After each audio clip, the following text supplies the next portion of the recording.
na bachinois toza koyeba yango te ezalata parlement na ye bayebi yango te yango toza koyoka contrat toza kobenga contrat lyonnais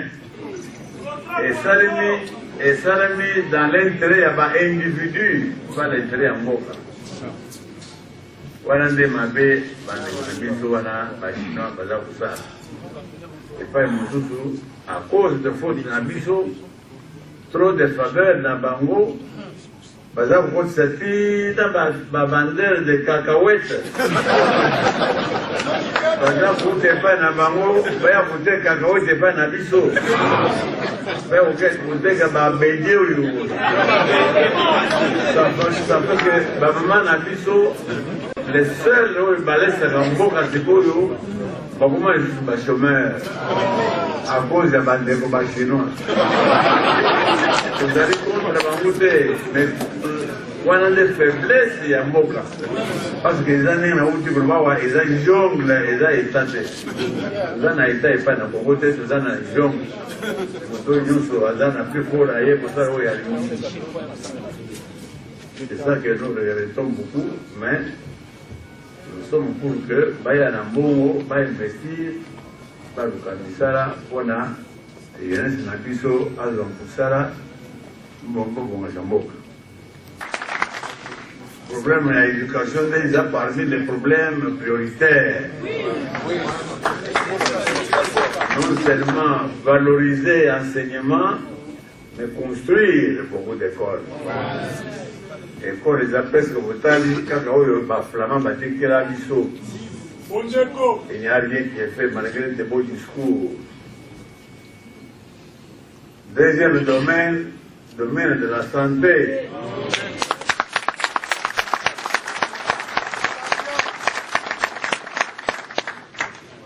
Bah, hôpitaux, quand on fait vraiment, d'abord, ici, dans la quantité, équipement vétuste, il y a beaucoup de. Voilà pourquoi, ceux qui nous ont été au Congo, il n'y aurait plus de personnes.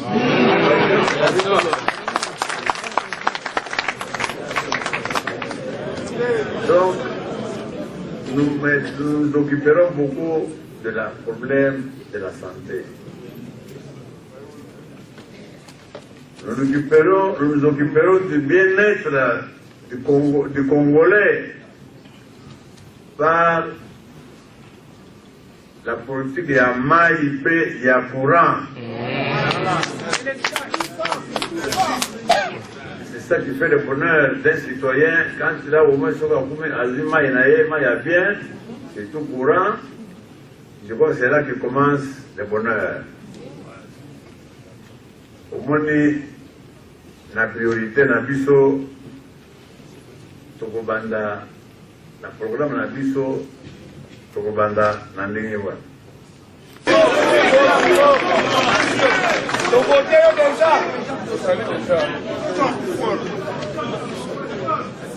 Troisième point, Rekwa Yasuka, Yama Maloba, Nandingiwa Loba Muke, Nabino, Bandeko Nabiso, ya diaspora.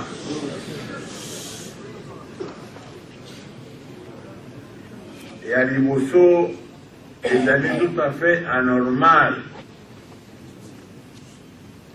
que Bino Boza Banamoka avec tous les droits des citoyens. Phénomène local à l'élection, ils ont poussé les Manamoka Nabino, parce que ça Bino peut vous participer à l'élection Yango.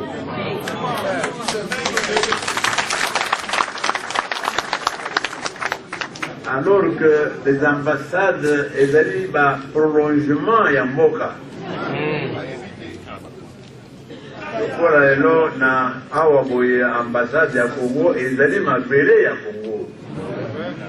Pour organiser ni ya ba vote to na ba urne pour que nous sala devoir civique ya bino kuna ndenge bato subasaka.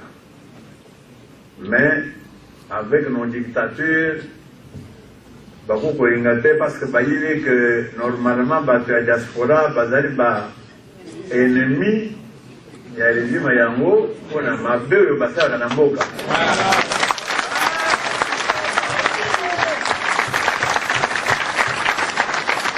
Nazali kobanga vote soki bango baye, ils peuvent que voter contre bango. Donc c'est pour ça que bapekisi au diaspora et prendre part dans vote dans l'élection. Bien sûr, soki biso tokamati esika wana, ça sera terminé. Diaspora ou pas diaspora, mwana mboka aza mwana mboka.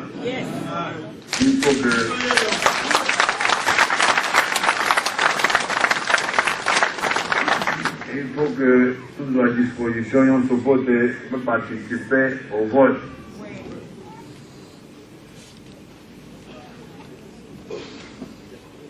Avant de terminer, bien que nous n'avons pas quitté ma campagne de Yasuka, il faut lancer un cri d'alarme.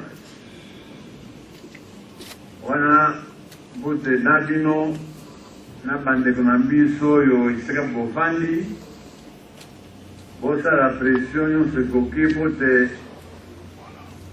bato oyo baza koviole basi na mboka na biso.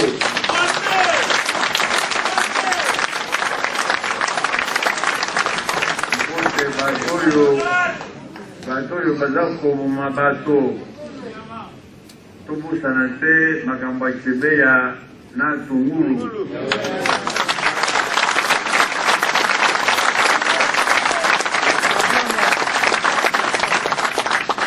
Il faut que un jour Joseph Moko eza na mokili oyo kote ba coupable pas de sanction et mourir.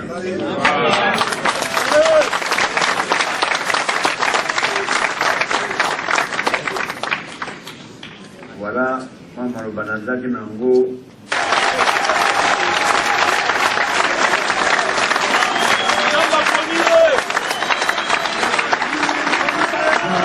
Mana yo mobima, sama funi.